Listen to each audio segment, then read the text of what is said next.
ನಾವೇನು ಮಾತಾಡಿಲ್ಲ.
ಯಲಹಂಕದ ಅಟ್ಟೂರಿನಲ್ಲಿ fourth place ಅಲ್ಲಿ ಯಾದಗಿರಿಯಿಂದ ಬಟ್ಟೆಪಾಡಿಗಾಗಿ ಕರ್ನಾಟಕದ ಬೆಂಗಳೂರಿನಲ್ಲಿ ಜೆಪ್ಟೋದಲ್ಲಿ ಕೆಲಸ ಮಾಡ್ತಾನೆ ಹುಡುಗ. 4 ಗಂಟೆ ರಾತ್ರಿಗೆ ಸರ್ವಿಸ್ ಮಾಡ್ಲಿಕ್ಕೆ ಹೋದಾಗ ಈ ಹಿಂದಿ ವಾಲಗಳು, ಉತ್ತರ ಭಾರತದ ಹಿಂದಿ ವಾಲಗಳು ಈ ಹುಡುಗನಿಗೆ ಅವಾಚ್ಯ ಶಬ್ದಗಳಿಂದ ಹಿಂದಿಯಲ್ಲಿ ಬೈದು ಇವನಿಗೆ ಹಲ್ಲೆ ಮಾಡಿ ಇವನ ಮೇಲೆ ದಾಳಿ ಮಾಡಿರುವಂತದ್ದು. ತಕ್ಷಣ ನಮ್ಮ ಯುವ ಘಟಕದ ರಕ್ಷಿತ್ ಹೋದವಾಗ ಪೊಲೀಸವರು ರಕ್ಷಿತ್ ಮತ್ತೆ ಇವ್ರ ಮೇಲೆ ಹಲ್ಲೆ ಮಾಡಿ ಹಿಂದಿಯವರಿಗೆ ಸಪೋರ್ಟ್ ಮಾಡುವಂತ ಕೆಲಸವನ್ನ ಮಾಡಿದ್ದಾರೆ.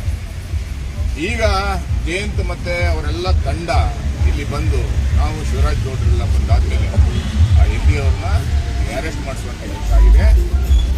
ನಾವೇನ್ ಹೇಳ್ತಾ ಇದ್ದೀವಿ, ಬೆಂಗಳೂರು ನಗರ ಕನ್ನಡಿಗರಿಗಾಗಿ ಕೆಂಪೇಗೌಡರು ಕಟ್ಟಿರುವಂತದ್ದು.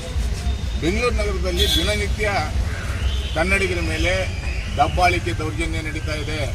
ಮಾನ್ಯ ಗೃಹ ಮಂತ್ರಿಗಳೇ, ಎಚ್ಚೆತ್ತುಕೊಳ್ಳಿ. ಪರಭಾಷಿಕರ ಮೇಲೆ ನಿರಂತರ ಪರಭಾಷಿಕರು ನಮ್ಮ ಮೇಲೆ ದಾಳಿ ಮಾಡ್ತಾ ಇರೋದನ್ನ ಖಂಡಿಸಿ. ಬೇರೆಯವರಿಂದ ನಮ್ಗೆ ಅನ್ಯಾಯ ಆಗ್ತಾ ಇಲ್ಲ. ನಮ್ಗೆ ಅನ್ಯಾಯ ಆಗ್ತಾ ಇರೋದೇ ಈ ಹೊರ ರಾಜ್ಯದಿಂದ ಬಂದಿರಲ್ಲ. ಕನ್ನಡದ ಕಾವೇರಿ ನೀರು ಕುಡಿದು ಇಲ್ಲಿ ಅನ್ನ ತಿಂದು ಕನ್ನಡಿಗರ ಮೇಲೆ ದೌರ್ಜನ್ಯ ಮಾಡ್ತಾ ಇದಾರಲ್ಲ, ಇವ್ರನ್ನ ನಾವು ಯಾವತ್ತೂ ತಡೆಯೋಕ್ಕಾಗಲ್ಲ.